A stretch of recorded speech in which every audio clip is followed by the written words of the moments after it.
Hello guys, welcome back to our channel Paromita Debjit ব্লগসে সবাইকে welcome. একটা নতুন ব্লগ নিয়ে তোমাদের সামনে চলে এসেছি। দেখতে পাচ্ছ মোটামুটি একটা রেডি হয়েছি, একটা গেট আপ নিয়েই এসেছি তোমাদের সামনে। আজকে একটু ঘুরতে বেরোচ্ছি, কোথায় যাচ্ছি কি করছি সব থাকবে ব্লগে।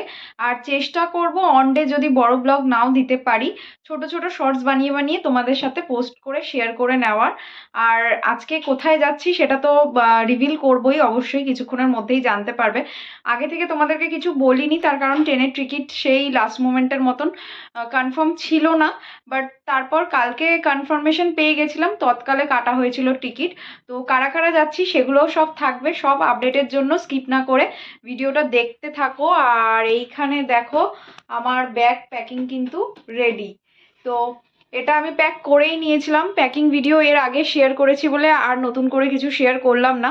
কারণ ইউজুয়ালি যে সমস্ত জিনিসগুলো নিয়ে আমি যাই তো সেগুলোই নিয়েছি।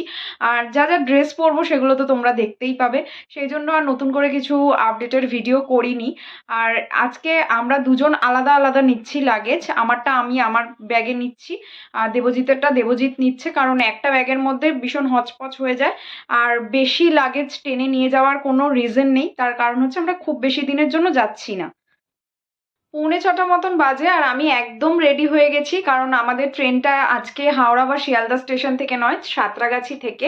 আর আমরা যাচ্ছি হচ্ছে গিয়ে পুরীতে। ভাবলাম যে পরে আর কেন টেনে টেনে লেট করব, এখন যখন একদম রেডি হয়ে গেছি একটু ওয়েটই করছি। 6টার সময় ডট আমাদের বেরোনোর টাইম, মানে যারা যারা যাচ্ছি সবাই মিলে ঠিক করেছি।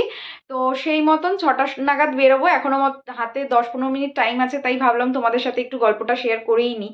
আমার মতন কটা পাবলিক আছে আমি জানি না, যে পুরী ফার্স্ট টাইম যাচ্ছি, মানে এর আগে আমি কখনোই যাইনি, কোনো না কোনো রিজনে যাওয়া হয়নি। তো যাই হোক, আশা করি এবারটা যেতে পারছি ভগবানের দয়ায়। আর এইবারটা কিন্তু আমরা যাচ্ছি খুব অল্প দিনের ছুটিতে। পুরীতে ফার্স্ট টাইম গেলে শুনেছি একটু টাইম হাতে নিয়ে গেলে চারপাশটা ঘুরে দেখা যায়। জানি না কতটা কি সাইট সিন দেখতে পারবো, আর তারপরে সমুদ্রে কতটা মজা করতে পারবো। পুজো তো দেবো, সাথে পুরীর মন্দিরে তো অবশ্যই যাব জগন্নাথ দেবের দর্শনে। তো আমি শুনেছি যে জগন্নাথ ঠাকুর না ডাকলে, মানে যে কোনো তীর্থস্থানই হোক না কেন, যেগুলো মানে লোকে ঘোরার রিজন নিয়ে হোক বা যে কোনো কারণ নিয়েই হোক গিয়ে থাকে, তীর্থে ঘোরার জন্য হোক বা যাই হোক না কেন, সেগুলো ঠাকুর না টানলে নাকি যাওয়া যায় না। তো আমার কোনো না কোনো রিজনে যাওয়া হয়নি, বাট এইবারটা যাচ্ছি। আর দোলে যাচ্ছি, এমন একটা পিক টাইম, অ্যাকচুয়ালি এই টাইমটা ভীষণ পিক টাইম। তো সেই জন্য ট্রেনের টিকিট তো কনফার্মেশন ছিল না, সেটা তোমাদেরকে আগেই বললাম। আর জানোই বাঙালি দীঘা, পুরী, দার্জিলিং এগুলোই মেন থাকে ক্রাউডের জায়গা। আর এইবারটা সব ফ্যামিলির সবাই মিলে যাচ্ছি না, সমবয়সী লোকেরা মিলে যাচ্ছি, সেই জন্য হয়তো মজাটা অন্যরকম হবে। আর ফ্যামিলির সাথে গেলে তখন মজাটা অন্যরকম হবে। আরেকটা জিনিস খেয়াল করেছি, যেটা ভাবলাম তোমাদের সাথে শেয়ার করি, সেটা হচ্ছে আমরা না এই দোল ফেস্টিভ্যালটায় লাস্ট 2 বছর ধরে বাড়িতে থাকছি না, কোথাও না কোথাও যাচ্ছি। যে প্রিভিয়াস যদি আমার ব্লগকেও ফলো করে থাকো তোমরা, তাহলে জানতে পারবে যে আগের বছর গেছিলাম সিকিমে, মানে পাহাড়ে, এবারটা যাচ্ছি সমুদ্রে, পুরীতে। তো দেখা যাক কোথায় আনন্দটা বেশি হয়, কিরকম কি হয়। আমার তো খুব একটা এই বিষয়ে অভিজ্ঞতা নেই। তো তোমরা অবশ্যই কমেন্ট করে জানিও কার কি অভিজ্ঞতা আছে দোলের জন্য। আগে তো বাড়িতেই কাটতো বন্ধু বান্ধব বা ফ্যামিলি মেম্বারদের মধ্যে হোলি খেলে। আমি দোল খেলতে খুব ভালোবাসি, বাট সেটা কালার দিয়ে বলতে শুধু আবির দিয়ে। আদারওয়াইজ ওই বাদুড়ে কালার টালার যেগুলো হয় সেগুলো ছোটবেলায় খেলতাম, মুখ থেকে রং উঠতে চাইতো না। তো সেইগুলো নিয়ে ভীষণ আমার ভালো লাগতো না, আর বড় হয়ে যাওয়ার পরে আর ভালো লাগেনি। তো সেই জন্য আবির দিয়ে অফিস টফিসে যত বছর ধরে এই অফিসে কাজ করছি, অফিসেও খেলা হতো প্রত্যেক বছর। বাট এই দুটো ইয়ার একটু ডিফারেন্ট, কোথাও না কোথাও ঘুরতে চলে যাচ্ছি, তো ঘুরতে যাওয়ারও একটা আলাদা এক্সাইটমেন্ট থাকে। কলকাতার প্রতিটা অকেশনই, মানে আমার ইচ্ছে করে যে অকেশনই না গিয়ে, মানে এই টাইমটায় তো খুব বেশি ক্রাউড হয়, অন্য টাইমে যাই, যাতে এত ক্রাউডের মধ্যে আমরা থাকি একটু নিরিবিলি পাই। বাট এই অকেশনটায় তবুও এমন একটা অকেশন যে বাইরে ঘুরতে যাওয়া যেতে পারে আর কি। আদারওয়াইজ পুজো টুজোর সময় অনেকেই যায় দেখেছি, বাট আমার কলকাতা ছাড়তে একদম ইচ্ছে করে না। কারণ এখন দেখালাম, আর ড্রেসটা দেখাতে বাকি রাখি কেন, সেই জন্য তোমাদেরকে দেখিয়ে দিলাম। একটা ব্ল্যাক টপ আর জিন্স পরেছি, তার কারণ হচ্ছে ট্রেনে করে যাব, সেই ময়লা হবে সেই জন্য। আর সারা রাতের ব্যাপার, আর সাজগোজের তো কোনো দরকার নেই ট্রেনে ট্রাভেল করার জন্য। তো এইরকমভাবে রেডি হয়ে গেছি, তো এবার বেরিয়ে পড়বো। কি বললাম, আমরা ক্যাব বুকিং হয়ে গেছে, তো গাড়ি চলেও এসছে। তো চলো গাড়িতে ওঠা যাক, অনেকটাই দূর এখন যেতে হবে। 8:30, 8:35 নাগাদ ট্রেন। তো চলো বেরিয়ে পড়লাম। এই যে চলে এসছে ক্যাব, এবার উঠবো। তো সবাই আমরা গাড়িতে আস্তে আস্তে উঠছি, চলো। তোমরা তো দেখলেই যে আমরা রওনা দিয়ে দিলাম এবার বাড়ি থেকে। রাস্তাটা বেশিক্ষণের কিনা বলতে পারছি না, কারণ এই স্টেশনটা থেকে কোনোদিনও কখনো কোথাও যাইনি। তো একটা প্যানিক কেমন জানি না হতে থাকে মনের মধ্যে, যতক্ষণ না ঠিক সময়ের আগে বেরিয়েও যে ঠিক টাইমে প্ল্যাটফর্মে গিয়ে পৌঁছতে পারবো কিনা, বা ঠিক ট্রেনটাতে ঠিক জায়গায় গিয়ে উঠতে পারবো কিনা। যখন উঠে বসে যাই তখন অনেকটাই রিল্যাক্স লাগে, আর মনে একটা অসাধারণ আনন্দ এখন থেকেই ফিল করতে পারছি, যে অনেকের সাথে ঘুরতে গেলে, ফ্যামিলির একটা পার্টের সাথে ঘুরতে গেলে সেই আনন্দটা সবসময় হয়। তো এখন যাতায়াতের রাস্তাটা এখন ভাবতে ভাবতেই যাচ্ছি যে কী করব বা কী হতে পারে। সেই রকম রাস্তাটাও খুব সুন্দর, এনজয় করতে করতে যাচ্ছি আর খুব মজা করতে করতে যাচ্ছি। যা যা করবো সেগুলো তোমাদের সাথে দেখাতে যাব। তো চলো আমাদের সাথে আগিয়ে চলো।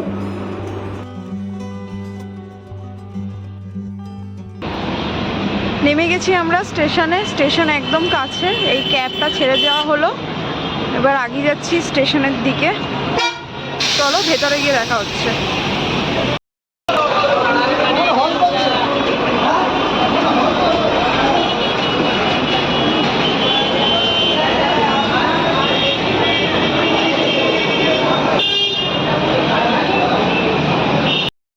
এটা দিয়ে যাচ্ছি সাঁতরাগাছি স্টেশনের দিকে। সাবওয়েটা বেশ পরিষ্কার, মনে হচ্ছে একদম নতুন, আর ভালোও লাগছে, বেশ পরিষ্কার পরিচ্ছন্ন। এরকম তো সচরাচর দেখা যায় না। তো ঢুকে গেছি স্টেশনে, এখনও বেশ খানিকটা সময় আছে। আমরা এই ফার্স্ট টাইম এত আর্লি পৌঁছে গেলাম, 7:30টায় পৌঁছে গেছি। আমাদের ট্রেন হচ্ছে 8:35-এ। তো দৌড়েই আসলাম এই জায়গাটা, তাই হাঁপিয়ে গেছি। এবার দেখো এই যে ট্রেনটা দাঁড়িয়ে আছে, এটা আমাদের নয়, এরকমই আসবে। বাট সবাই বলছে 4 নম্বরেই দেয় পুরীর ট্রেন সচরাচর, তো আমরা সেই জন্য এই পাশটাতেই দাঁড়াচ্ছি। স্টেশনে আসার পর দেখতে পাচ্ছি বেশ শুনশান এই স্টেশনটা, মানে হাওড়া বা শিয়ালদার মতো অতটা জমজমাট নয়। এপাশে তো ট্রেন আছে, দেখো চারিদিকটা ঘুরিয়ে দেখাচ্ছি, একদম ফাঁকা, গুটি কয়েক লোকজন রয়েছে।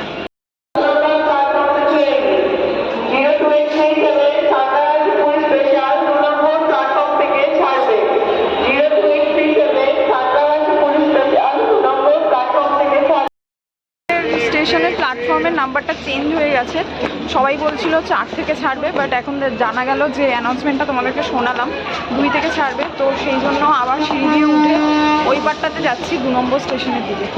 কত উঁচু সিঁড়ি দেখো, উঠতে উঠতে পা ব্যথা। এই স্টেশনটা দেখো একদম ফাঁকা। আমরা এক্সপেক্ট করছিলাম যে হোলির পিক টাইম, সাথে স্যাটারডে সানডে পড়েছে, মানে ভিড়টা ডবল হবে। বাট জানি না হাওড়া এখান থেকে কী ট্রেন ছাড়ে। এই স্টেশনটাতে এসে দেখতে পাচ্ছি সুদূর প্রসারিত, বাট একদম ফাঁকা। একবার নামুন, একটা স্টেশন থেকে, মানে একটা প্ল্যাটফর্ম থেকে এতটাই দূরত্ব আরেকটা প্ল্যাটফর্মের, একটা দিয়ে উঠলাম, অতটা হাঁটলাম, তারপরে আবার এত নামা। ভাগ্যি সময় হাতে নিয়ে এসছিলাম, যদি সময় হাতে নিয়ে না আসা হয় একদম দৌড়োদৌড়ি করতে হতো। এখন অনেকটাই টাইম আছে আমাদের হাতে, আমরা আস্তে ধীরেই যেতে পারছি। তাই ওভারব্রিজটা জাস্ট দেখো, বাপরে কত লম্বা স্টেশন। এত লম্বা স্টেশন আমি দেখিনি, মানে হয়তো সেইভাবে ঘুরতে যাওয়া হয় না বলে দেখিনি, তোমরা নিশ্চয়ই দেখেছো।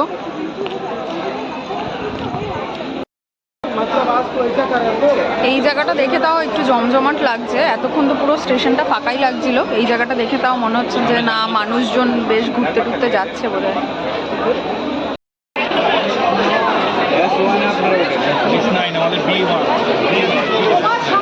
আমাদের 7 নম্বর কোচে বি।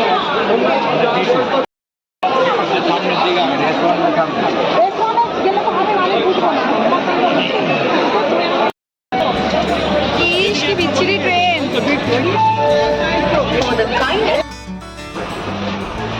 তাহলে উঠে যাওয়া গেছে ট্রেনে, খুব টেনশনে ছিলাম। বাট এত টাকা টিকিট দিয়ে এরকম ট্রেন, ট্রেনটা খুব একটা ভালো না দেখতে। কি এক্সপেকটেশন ছিল আর কি বেরোলো। সবাই একটু ক্লোজ আপ দাও। কোথায় যাচ্ছ? পুরী। চলো, জয় জগন্নাথ। জয় জগন্নাথ। আস্তে আস্তে ছাড়লো ট্রেনটা। বাবা জানলাটা এতটাই অপরিষ্কার, ভালো করে বোঝা যাচ্ছে না, বাট ম্যানেজ করো তোমরা। পর আবার আমরা সবাই এখন ডিনারের জন্য আস্তে আস্তে রেডি হচ্ছে। এবার জল খাওয়া চলছে ডিনারের আগে। ঠিক আছে, দেখো স্ট্যাচু। 1 মিনিট স্ট্যাচু হয়ে থাকো, খেও না। আজকের ডিনারে কি কি আছে? একটানা রুটি সবারই সেম। ও আচ্ছা, চিলি চিকেন আছে পরে। এটা আমার প্লেট আর এটা এখানে প্লেট। চলো রাতের ডিনারটা সেরে ফেলা যাক। ট্রেন চলছে নিজের গতিতে, বাইরে কিছুই দেখা যাচ্ছে না। হওয়ার জন্য স্ট্রাগল চলছে, স্ট্রাগল। কোথায় রাখবে ব্যাগ, কোথায় করবে বিছনা?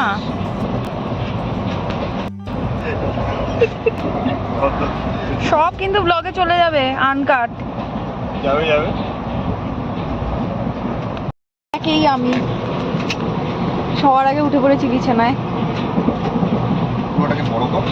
গুড নাইট গাইস, আবার দেখা হবে সকালবেলা। টাটা। Good morning. ট্রেন লেট ছিল, সবে ঢুকলো প্রায় 7টা। 4:30 ঢোকার কথা ছিল। অনেকটাই ঘুমাচ্ছিলাম, বেশ ভালোই ঘুমটা হয়েছে। Good morning. Hello guys, good morning. সকাল হয়ে গেছে, মোটামুটি ট্রেনটা একটু লেটই ছিল, তোমাদেরকে তখন তো বললাম। আর ট্রেন থেকে নামলাম সবে, সবাই নেমে গেল, একটু ওয়েট করছিলাম, সবার শেষেই নামলাম। এবার যাব, ফ্রেশ হব, হোটেলে গিয়ে তারপর আবার নতুন করে তোমাদের সাথে দেখা হবে। আজকের ব্লগটা এখানেই শেষ করলাম। ভালো লাগলে লাইক, শেয়ার, কমেন্ট করো আর সাবস্ক্রাইব করতে ভুলো না যদি কেউ নতুন দেখে থাকো আমার চ্যানেলটাকে। তো আবার নতুনভাবে দেখা হচ্ছে সবার সাথে। সবাই খুব ভালো থেকো ততক্ষণ পর্যন্ত। Tata, bye bye.